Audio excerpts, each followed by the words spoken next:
예, 오늘 말씀을 통해서 삶으로 자신의 믿음을 확증하라.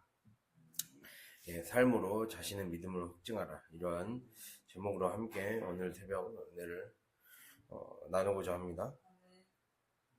예, 오늘 우리가 이 자주 보는 이 말씀처럼 행함이 없이 자신이 하나님을 믿는다고 말하고 다니는 자는 마치 몸만 가지고 있고 영혼은 없는 그런 로봇과 같다고, 인공지능 로봇이나 다름없다고 할 수가 있을 것입니다. 우리가 인간이 다른 동물과 차이를 갖는 가장 특징적인 점이 무엇이겠습니까? 바로 영혼을 가지고 있다라는 거죠. 영혼이 있다라는 게 바로 인간과 다른 동물, 특히 하나님의 형상을 닮은 사람이라는 것이 가장 중요한 차이점이라고 할 수가 있습니다. 즉 영적인 존재라는 거죠. 그래서 자신의 내면의 지성소에 성령 또는 다른 영, 이 둘 중 하나를 모시고 사는 존재라는 의미입니다. 성령이 나를 온전히 이끌어 가든지 아니면 성령이 아닌 다른 영의 존재에 끌려다니며 살아갈 것인지, 그것이 결국 우리의 삶을 결정하게 된다는 의미입니다. 그래서 성령이 온전히 나를 이끌어가는 주인 상태가 되면 내가 순종의 사람이 되고, 다른 영, 마귀의 영이 우리의 삶을 이끌어가면 불순종의 사람이 되는 거죠. 그래서 이 옛사람을 온전히 끊어내지 못하고 살아가게 되는 겁니다. 그래서 내가 하나님을 믿고 예수 그리스도를 나의 주로 구주로 영접하고 고백하고 그러한 사람이라면 당연히 그리스도의 영, 성령이 원하시는 하나님의 뜻대로 행하며 살 때 그의 몸이 살아나는 거예요. 그러니까 몸과 영혼은 연결되어 있다라고 얘기를 하고 있잖아요. 오늘 26절, 영혼 없는 몸은 죽은 것이다. 몸과 영혼은 연결되어 있는 거예요. 그래서 우리가 늘 기억하는 게 우리의 영혼만 구원받는 것이 아니라 우리의 영혼과 육이 완전히 구원받는 것, 전인적인 구원이라고 그러죠. 우리의 삶은 전인적인 구원이에요. 내 영혼만 천국 가려고 하는 것이 아니라 내가 이 땅에서 그러니까 우리가 몸의 부활을 믿는 자들이잖아요. 완전히 완성된 하나님 나라를 믿는 자들. 그 말이라는 것은 내가 이 땅에서 육신으로 살면서 하나님의 사람으로 우리가 연단되어지고 다듬어지는 이 시간이 결국에는 미래에 있을 부활을 준비하는 거예요. 굉장히 이거 제가 이 상징적인 말을, 어떤 비유적인 말을 하는 게 아니라 실제로 그걸 믿는 자들이 바로 기독교인들입니다. 몸의 부활을 믿는 자들. 그러니까 우리가 이 땅에서 받는 고난들 있잖아요. 그래서 연단들, 이러한 것들은 바로 부활을 준비하는 거예요. 그래서 그 연단을 통해서 삶에서 경험하는 승리, 삶에서 경험하는 하나님이 주시는 복, 이러한 것은 하나님이 주시는 열매예요. 열매. 부활의 열매, 부활의 첫 열매라고 그러죠. 그것을 하나님이 누리게 해주시겠다는 거죠. 그것을 주님이, 성령이 그걸 보증하고 있다고 성경은 말씀한다라는 거예요. 그래서 우리의 믿음이 만약에 내가 하나님을 믿는다고 하면서도 예수님을 구주로 영접한다, 그래서 주님을 따라가는 자가 되겠다라고 말하면서도 내가 만약에 내 삶의 몸, 일상, 즉 일상, 행함, 이러한 것에 관심을 기울이지 않고 온전하게 마음을 쏟지 않는다면 바로 반쪽짜리, 제대로 믿는 삶이 아니라고 주님이 우리에게 말씀하신다라는 겁니다. 그래서 영의 사람이라면 성령의 뜻대로 행하고 순종하며 살게 됩니다. 왜냐하면 그는 성령의 종, 하나님의 종으로 순종하는 종이기 때문입니다.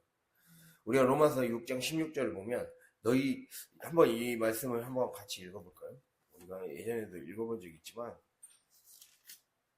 찾아보면서 더 이해를 하게 되니까, 247페이지 6장 16절.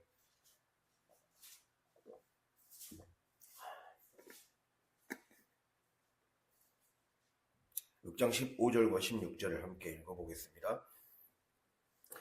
그런즉 어찌하리요? 우리가 법 아래 있지 아니하고 은혜 아래에 있으니 죄를 지으리요? 그럴 수 없느니라. 너희 자신을 종으로 내주어 누구에게 순종하든지 그 순종함을 받는 자의 종이 되는 줄을 너희가 알지 못하느냐? 혹은 죄의 종으로 사망에 이르고 혹은 순종의 종으로 의에 이르느니라. 아멘. 일단 그 본문을 그대로 두고요. 보면은 여기에서 분명하게 얘기하고 있죠. 은혜 아래 사는 자들, 이제 예수 그리스도를 믿고 구주로 영접하고 내가 영접한다는 것은 내가 이제 그분의 자녀로서 살겠다라는 거예요. 자녀로서, 이건 자녀에게 중요한 거는 이 성경에서도 일상에서도 마찬가지지만 우리의 삶에서도 자녀라면 이제 그 아버지가 이제 이루어 놓은 그 자산들을 나중에 상속받게 되죠.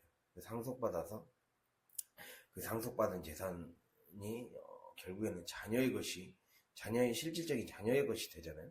그러니까 하나님의 자녀가 되는 권세를 주셨다는 것은 하나님의 것을 상속받을 수 있는 그 권세가 열렸다는 거죠.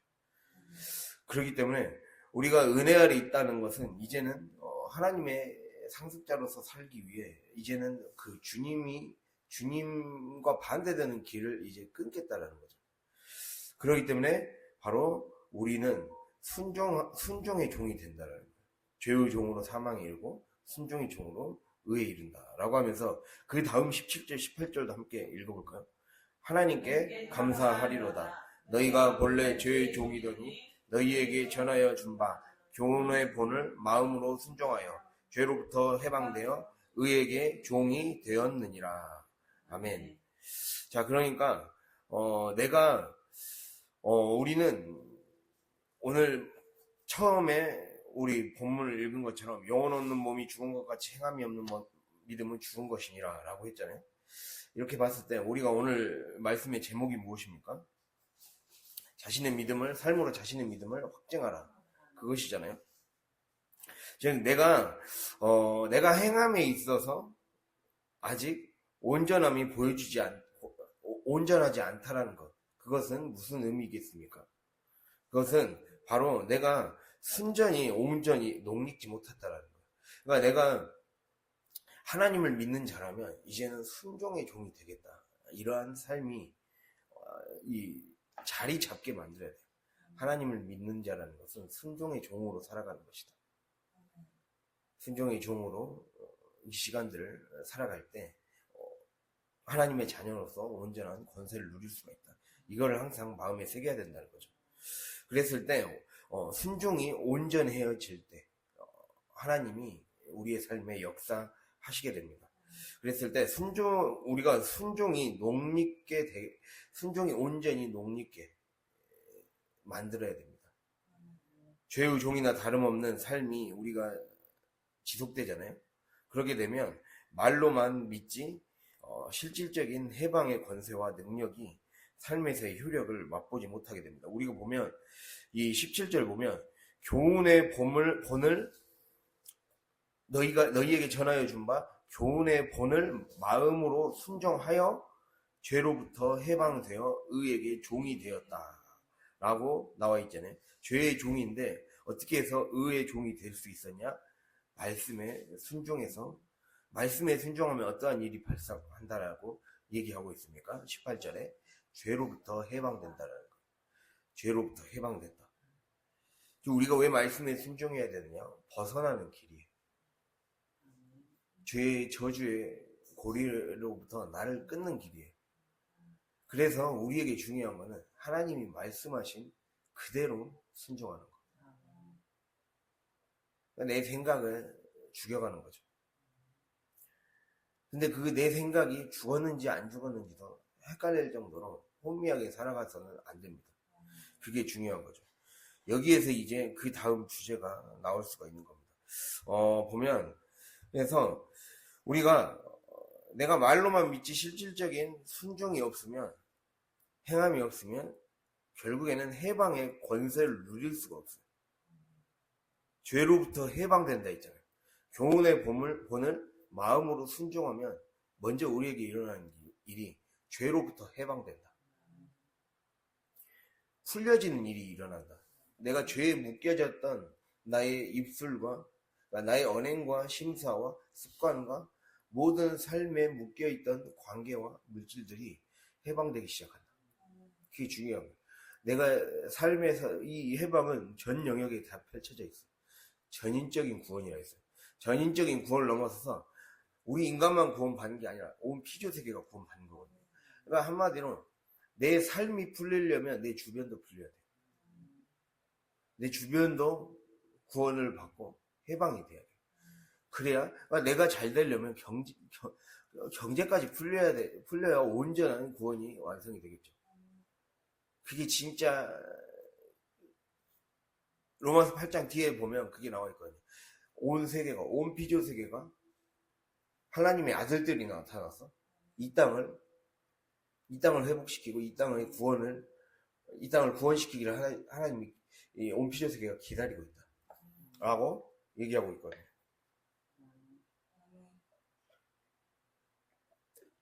그렇기 때문에 우리의 삶에서 가장 중요한 우리가 가져야 될 관심사는 죄로부터 해방되는 것.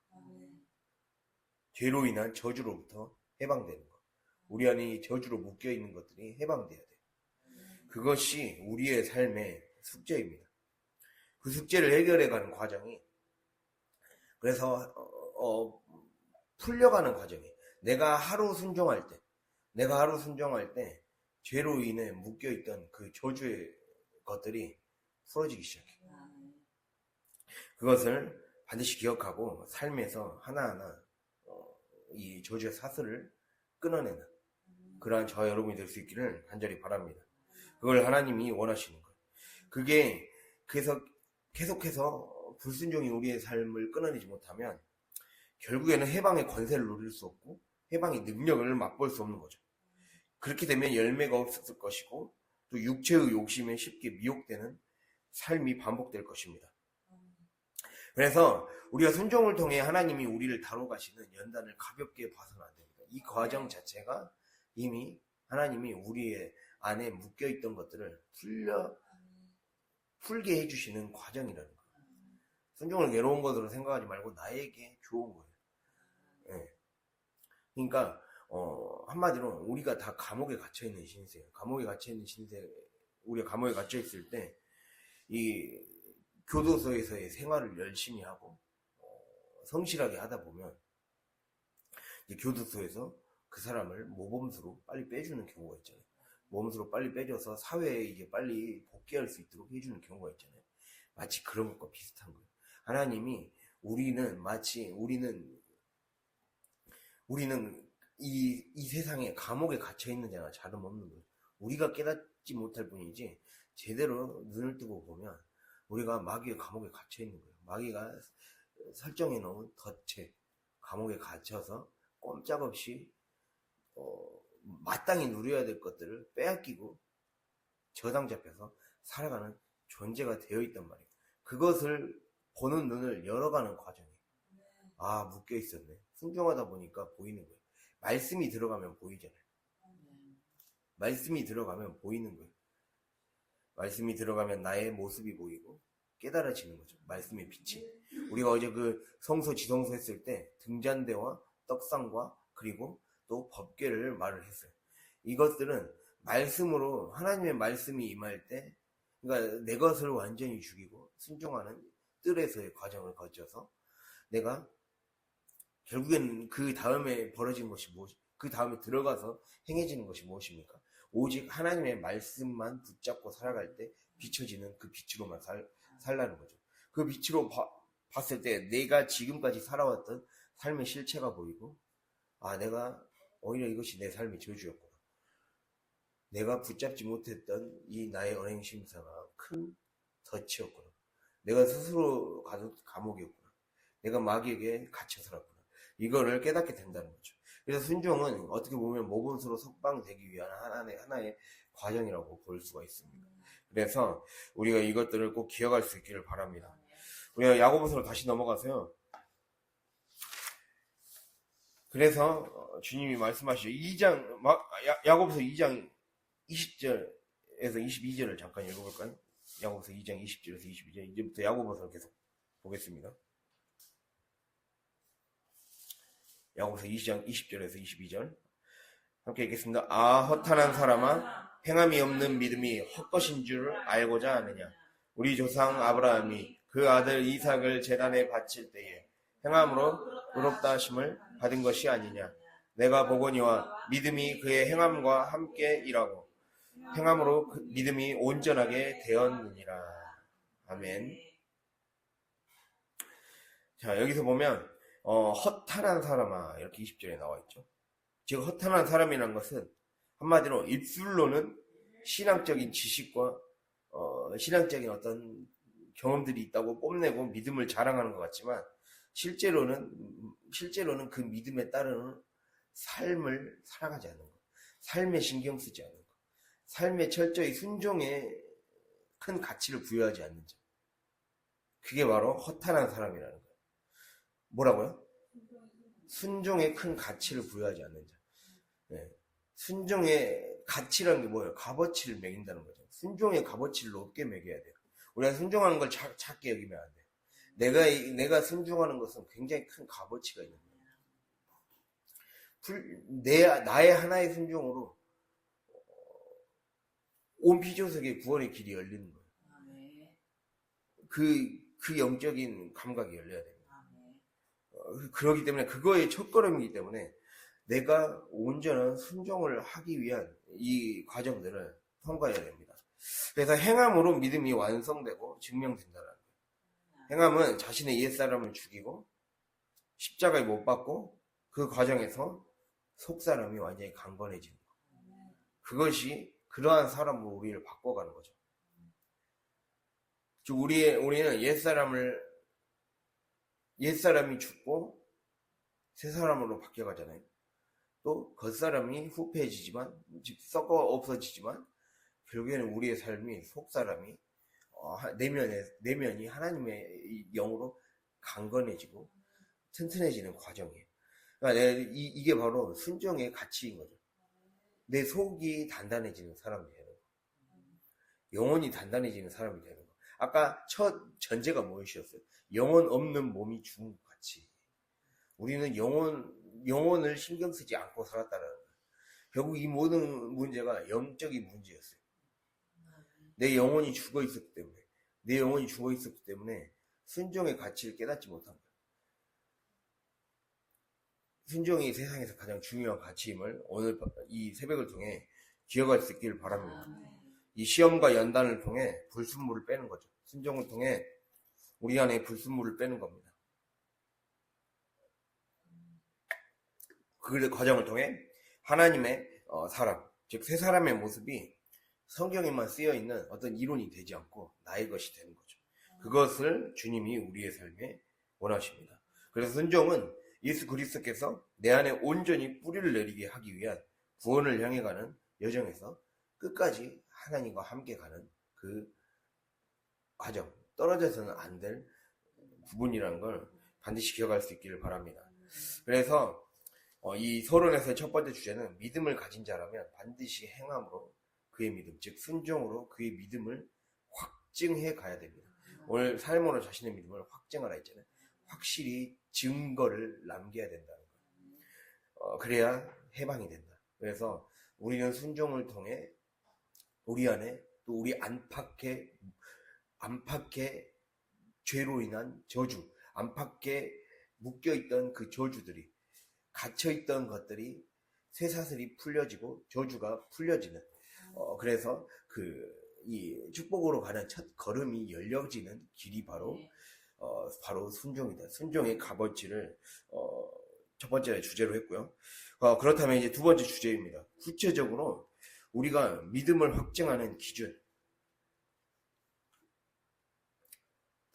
다른 말로 하면 무엇을 순종해야, 즉 무엇을 행함으로 우리 자신의 믿음을 확증할 것인가 라는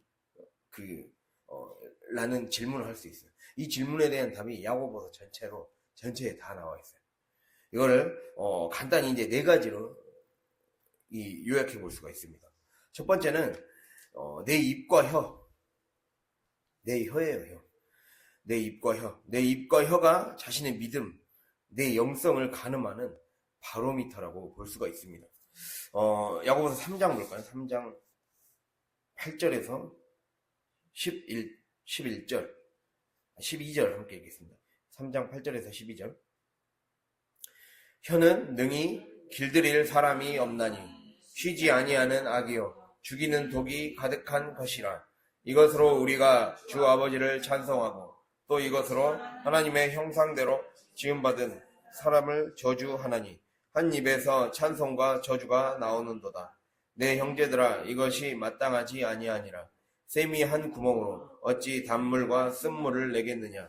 내 형제들아, 어찌 무화과 나무가 감람 열매를, 포도나무가 무화과를 맺겠느냐. 이와 같이 짠물이 단물을 내지 못하느니라. 아멘. 자, 여기서 10절과 11절 말씀을 보면 샘이 한 구멍으로 단물과 쓴물을 같이 낼 수 없다, 이렇게 말씀하죠. 즉 예수님이 우리에게 이렇게 말씀하셨습니다. 우리 마음 안에 있는 것이 입 밖으로 나오게 되어 있다고 그랬어요. 그래서 우리가 앞에는 읽지 않았지만 우리가 3장 2절부터 보면 온전한 사람은 자기 말들의 입에 재갈을 물리게 된다. 즉 내 입을 다스리게 된다. 내 혀를 다스릴 줄 알아야 된다 라고 말하고 있거든요. 지금 내 마음을 다스리라는 거죠. 혀를 다스리라는 거는 내 마음 안에 있는 것들이 입 밖으로 나오게 되어 있으니까 혀를 다스리라는 것은 곧 내 마음을 다스리라는 의미와 똑같은 겁니다. 그래서 내 마음 안에, 우리 마음 안에 있는 것이 입 밖으로 반드시 나오게 되어 있다라는 거예요. 내가 입으로 실수를 저지르고 내가 입으로 불평과 원망과 또 무엇이죠? 그런 하나님이 기뻐하지 않는 언행이 나온다는 것은 바로 내 마음이 지금 샘이 두 구멍으로 나뉘어져 있다는 것과 똑같은 거예요. 여기 보면 샘이 한 구멍으로 단물과 쓴물을 낼 수 없다. 이 말이 무슨 말을 지금 얘기하는 거겠습니까? 아까 제가 말씀드렸듯이 입은 영성의 바로미터라고 그랬어요. 바로미터라는 것은 기압계를 의미하는 거거든요. 기압계, 기압계, 즉 대기 중에 있는, 우리 이 공기 중에 있는 증기의 압력을 재는 기구가 바로미터라고 해요. 근데 이 증기라는 게 무엇입니까, 여러분? 증기, 기체 상태인데 수증기를 증기라고 그러죠. 그러니까 기체 상태이긴 한데 우리가 예를 들면 제습기를 가동시키면 그게 물이 되잖아요. 수증기를 빨아들이잖아요. 수증기를 빨아들여서 이것이 물이 되잖아요. 즉 기체 상태로 되어 있는 물을 증기라고 해요. 네, 기체 상태로 되어 있는 물. 그러면 영성의 바로미터라고 그랬으니까 내가 삶에서 나의 마음 관리와 그 마음과 연결되는 언행의 관리, 이 언행의 관리와 마음의 관리에 우리가 힘쓰고 애쓸 때, 오늘 주제가 무엇입니까? 어떻게 해서 믿음을 확증할 것인가, 그거잖아요. 그것은 바로 내 언행을 지키라는 거죠. 내 입을 지키라는 거죠. 입을 지키는 것이 곧, 그 이유가 바로 입을 지키는 것이 곧 영성의 바로미터가 되기 때문에. 그러니까 내 영성을 가늠하는 바로미터의 첫 번째가 바로 입과 혀라는 거예요. 근데 아까 기체 상태로 되어 있는 물이라 했잖아요. 이 증기로 여러 가지 에너지원을 만들 수가 있어요. 열을 가하거나 어떤 모터를 돌리거나 가열을 해서 다양한 산업 분야에서 에너지원으로 사용될 수가 있어요. 전기도 생산할 수 있고, 어떠한 그 공장의 생산 가동을 돌릴 수도 있고, 그래서 여러 가지 식품을 만들 수도 있고, 또 화학 제품을 만들 수도 있고, 또 섬유화학 이런 제품도 만들 수 있고, 수많은 그 산업이 돌아가게 만드는 기본이 바로 증기죠, 증기. 결국에는 바로미터라는 것은 나의 나의 하나하나 믿음을 크게 만들기 위한 순종의 행위 하나하나가 쌓여서 이것이 내 안에 하나님의 어떠한 그것이 쌓여서 수없는 삶에서 이제 열매를 맺을 수 있는 에너지가 생산이 되는 거예요. 에너지를 저장하는 시간이 되는 거예요. 그래서 언제든 나의 이러한 행동 하나하나가 모여서 수없이 많은 삶에서 능력을 발휘하고, 그래서 그 능력으로 말미암아 열매를 맺는 기초적인 그 에너지가 생성되는 거죠. 에너지를 모으는 거죠. 그렇기 때문에 우리가 삶을 통해 믿음이 효과적으로 발휘될 때, 즉 내 입과 혀를 잘 다스릴 때 에너지를 생산할 수 있는, 삶의 열매를 맺을 수 있는 기초 에너지를 모으는 거예요. 기초적인 어떠한 기초적인 재료를 모으는 거죠. 증기를 모아야 뭔가 그걸로 말미암아 사람이 돌아갈 수 있는 어떤 많은 것들을 생산해낼 수 있듯이 그것을 주님이 우리에게 말씀하고 있다는 겁니다. 그렇기 때문에 내 입은, 그래서 그걸 점검해야 되는 거예요. 우리의 입에는 단물이 나와야 되는 거예요. 내 입에서 이 이스라엘 백성이 불평을 하자 마라의 쓴물을 경험하게 돼요. 내 입에서 단물이 나오게 해야 돼요. 마라의 쓴물이 나오는가? 반석의 샘물이 나오는가? 그거를 늘 체크해 보라는 거예요. 내가 이렇게 자꾸 내 삶에 작은 것에 남 탓하고 환경 탓하고 상황 탓하고 그렇게 살아가면 내 안에서 쓴물이 나오게 돼 있어요. 이것이 곧 내 믿음은 바로 지금을 의미하는 거예요.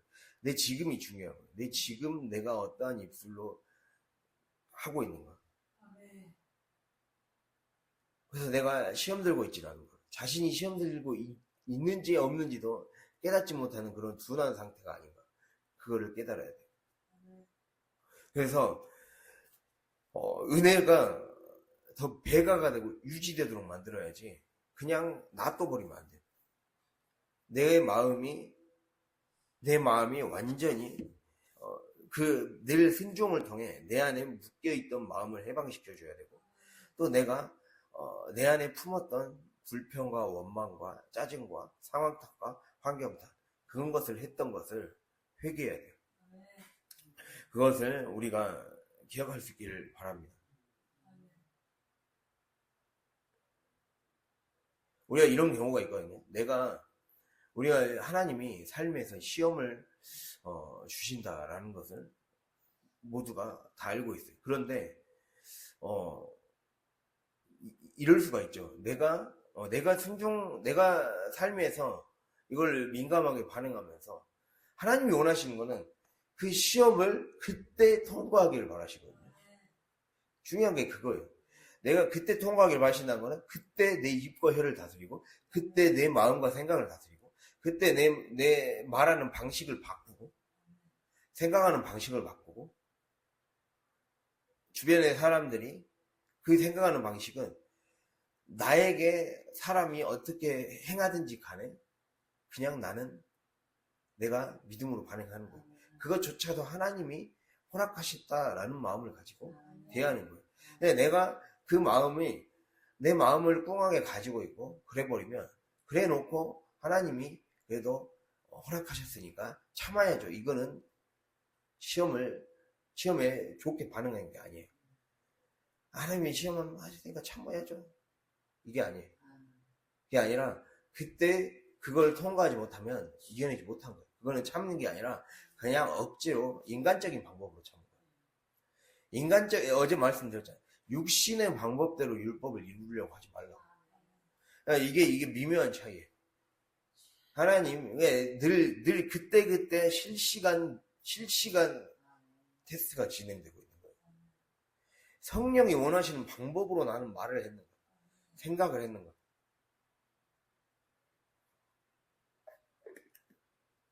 목사님이 그걸 늘 삶에서 점검해 주셔요. 나는 이렇게 하는 게 맞았다고 생각해. 옳은 방법이라고 생각해. 근데 하나님이 원하시는 방법은 그러한 방법으로 순종하는 걸 원하지 않으면 빨리 포기하고 빨리 내려놓고 내가 어떻게 반응해야 되는 거야. 그거를 바꿔야 된다는 거야. 그걸 하지 않으면 내 안에 쓴물이 쌓이는 거야. 쓴물이 저장되는 거야. 내 마음은 이 영적인 샘물이 저장되는 공간입니다. 근데 그 안에 계속 쓴물이 쌓이고 있다고 생각해봐요. 그러면 그게 더 죽이는 거예요. 죽이는 거. 사람을 죽이게 돼요. 환경을 죽이게 돼요. 근데 내가 스스로 내 삶에서 내가 그렇게 민감하지 못한 마음 때문에, 분별하지 못하는 언행 때문에 단물이 아닌 쓴물을 지금 축적하고 있다. 이거를 반드시 깨닫기를 바랍니다. 그래서 정말 성령의 사람이고 내가 믿음이 있는 사람이라면 가장 먼저 할례 받아야 할 것은 바로 내 입술이다. 그래서 이게 이사야 선지자처럼 내 입술이, 부정한 우리의 입술이 제단 숯불에 태워져야 돼요. 그렇게 될 때 우리의 삶에 정말 하나님 앞에 서서 하나님의 온전한 은혜와 복을 누릴 수가 있다는 걸 기억할 수 있길 바랍니다. 그래서 하나님이 우리에게 지금 말씀하시는 거예요. 야고보서 3장 3, 4절 말씀처럼 우리 입에 재갈을 물려야 된다. 즉 우리의 몸을 제어하라는 거죠. 내 몸을 제어하고 내 생각을 제어하고 내 입술 언행을 제어하라는 거죠. 그래서 몸의 제어를 통해 육체의 정욕을 발생시키는 죄를 다스리게 되는 거예요. 근데 그 몸의 제어는 바로 혀의 제어에서 시작한다. 즉 언어를 통제하는 거예요. 내 언어를 잘 통제해야 돼. 그러니까 이것이죠. 마치 그 비가 올 때 버스에 타서 내리기 전에 우산은 내가 챙기고 내리는가? 이거를 점검하는 것처럼, 넌 지갑은 혹시 의자에 두고 내리는가? 이걸 점검하는 것처럼 항상 내 입에서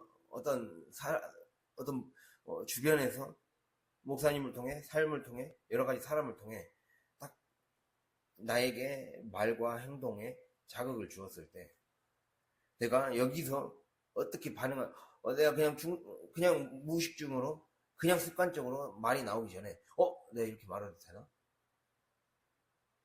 이 회로가 늘 돌아가야 돼. 내가 이렇게 진짜 말해도 되는 건가? 내가 이렇게 말하는 걸 하나님 기뻐하실까? 이제는 이걸 그냥 뭔가 굉장히 큰 문제 없는 것처럼 생각하고 그냥 이게 내 성격이 원래 이래, 이런 식으로 그냥 합리화시키면서 살아왔어요. 예를 들면 사람이 뒤끝이 없고, 그래서 이 뒤끝이 없는 사람 특징이 뭡니까? 화를 내고 쉽게 화내고 쉽게 그렇게 하잖아요. 그래서 자기는 뒤끝이 없다 그래. 그러면 주변 사람들 얼마나 괴롭습니까? 그런 것처럼 뒤끝이 없는 게 중요한 겁니까? 하나님이 중요한 거는 한 사람의 마음을 실족하게 하지 않는 거. 그게 중요한 거죠. 그러니까 나의 말 한마디가 주변 사람들에게 근심을 주게 만들 수도 있다. 그래서 하나님 나라를 세우는데 늦춰질 수도 있다. 그것을 늘 명심을 해야 돼. 그걸 늘 조심을 해야 돼. 경계를 하고 행동해야 되는 거죠. 그 혀의 제어가 바로 믿음을 키우는 바로미터다. 이걸 주님이 오늘 얘기를 하고 있다는 것을 기억할 수 있기를 바랍니다. 그래서 이 영성의 시작 출발점은 언어이다. 말의 바뀜과 옛사람의 말이 바뀌고 또 옛사람의 언어가 소멸되고 통제되고, 그럴 때 내 삶을 이끌어 가시는 성령의 뜻대로 내 인생이 운행될 수 있다는 걸 반드시 기억할 수 있기를 바랍니다. 그래서 첫 번째, 입과 혀가 자신의 믿음, 영성을 가늠하는 바로미터다. 이걸 기억하고 우리가 이 믿음을 내 언행을 잘 다스리는 걸 꼭 기억할 수 있기를 바랍니다. 그리고 두 번째가 바로 내 마음에서 일어나는 정욕, 혈기, 욕심, 이거를 잘 다스려야 됩니다. 4장 볼까요? 4장 1절에서 3절 읽겠습니다. 너희 중에 다툼이 어디로부터 났느냐? 너희 중에서 싸우는 정욕으로부터 나는 것이 아니냐? 너희는 욕심을 내어도 얻지 못하여 살인하며 시기하여도 능히 취하지 못함으로 다투고 싸우는도다. 너희가 얻지 못함은 구하지 아니하기 때문이요 구하여도 받지 못함은 정욕으로 쓰려고 잘못 구하기 때문이라. 아멘. 자, 우리의 삶에서 허탄한, 우리에게 중요한 거는, 우리가 이제 또 다스려야 될 것은 내 마음에 이 정욕을 조심해야 돼. 욕심을 조심해야 돼. 내 마음에서 일어나는 욕심, 내 마음에서 일어나는 혈기. 이 혈기가 사람들 간에 다툼을 낳고, 논쟁을 낳고, 쓸데없는 헛된 말들로 시간을 낭비하는, 세월을 낭비하는 그것으로 이어져요.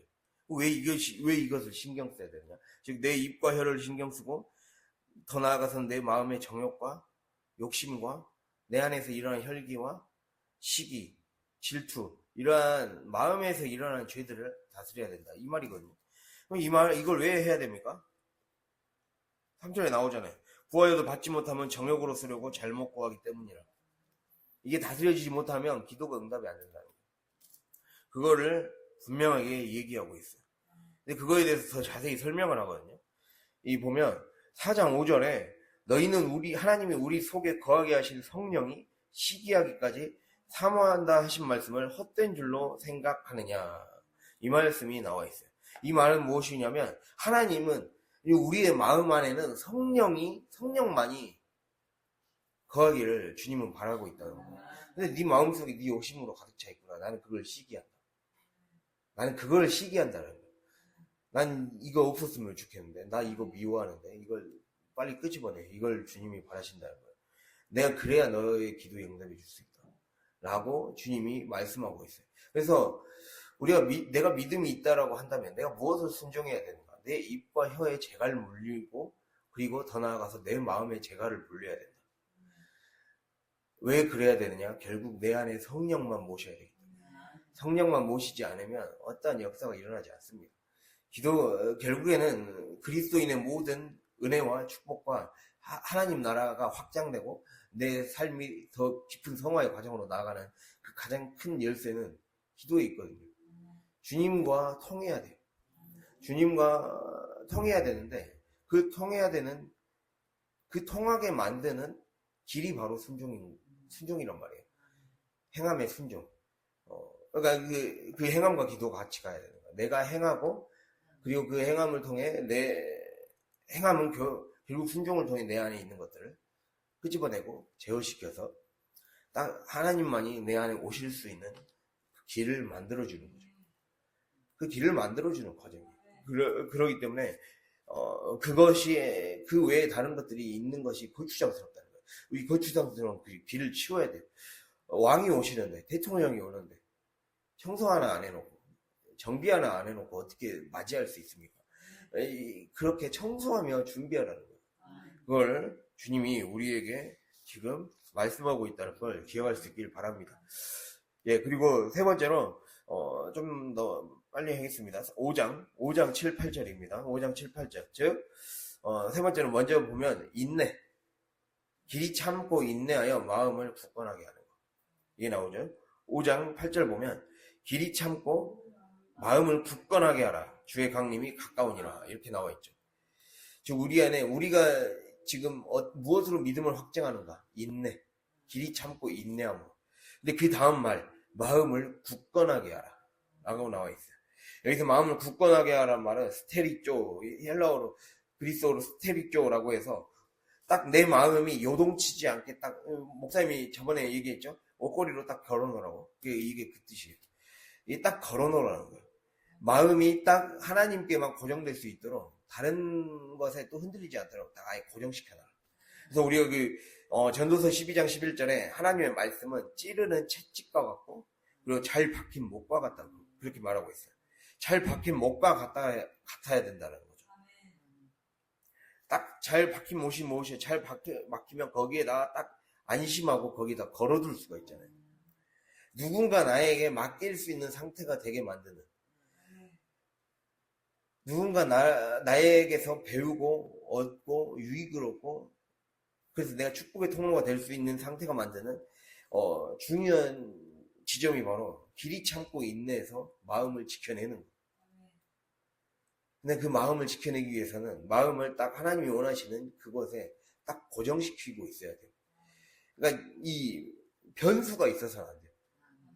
자꾸 변수가 생겨서 안 돼요. 상황 따라 변수를 만들지 마요. 그냥 기쁨은 상수값이에요. 상수가 있고 변수가 있잖아요. 변하지 않아야 돼요. 그러니까 믿음의 행동과 말은 변하지 않아야 돼요. 환경 따라 변하는 변수가 되지 않게 딱 걸어둬야 된다는 거예요. 이게 중요해요. 그래서 못 참는 거예요. 그래서 못 다스리는 거예요. 우리의 삶이 중요한 게, 내가 아까 처음에 이 말씀했잖아요. 내가 하는 행동이, 내가 하는 말이 정말 하나님 기뻐하실 일일까? 하나님 나라를 세우는 행동일까? 언행일까? 이거를 항상 돌아봐야 된다. 즉 분별해야 된다는 거죠. 분별을 넘어서서 더 중요한 게 분별이 된다면 이제 딱 그 행동이 상황 따라 움직이지 않게 딱 걸어두라는 거예요. 상황에 좌우되지 않아야 돼요. 기분에 좌우되지 않아야 되고, 상황에 좌우되지 않아야 되고, 누구 사람에 좌우되지 않아야 돼요. 딱 그냥 하나님의 말씀이라면 그냥 그 말씀이 기본 상수값이 돼야지, 왜 말씀이 여기저기 움직여야 돼요. 이게 위험한 겁니다. 오늘 이제 수요예배 때 제가 얘기하겠지만, 하나님의 말씀이 앞에 가야지, 하나님의 말씀을 내 상황에 따라 변하는 변수로 만들지 말라는 거예요. 이게 굉장히 위험합니다. 이래서 죽은 사람이 실제로 나옵니다. 성경에는 이래서 죽은 사람이 나와요. 그래서 내 영이 죽는 거예요. 내 영을 죽게 만드는 행동을 하지 않기를 바랍니다.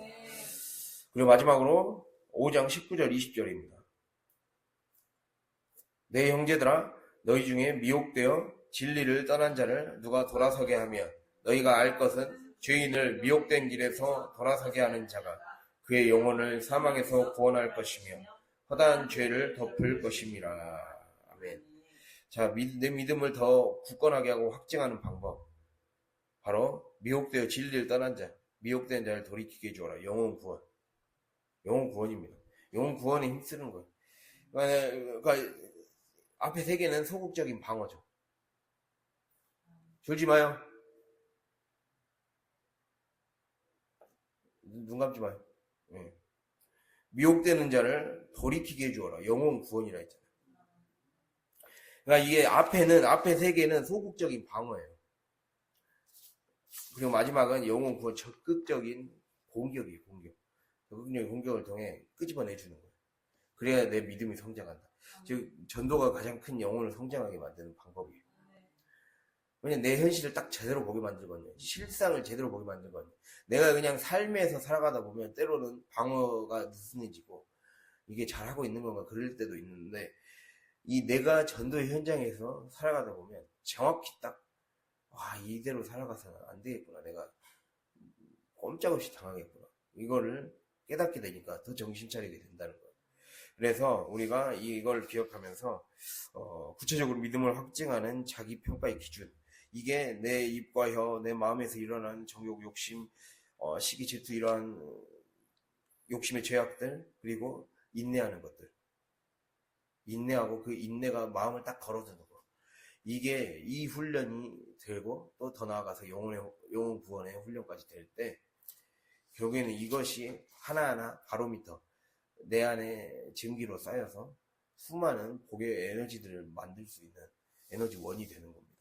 그래서 이걸 꼭 기억하면서 오늘도 붙잡고 나아갈 수 있는, 그래서 더 많이 은혜 받고 복 받고 충만한 삶을 살아가게 되는 저와 여러분이 될 수 있기를 간절히 바랍니다.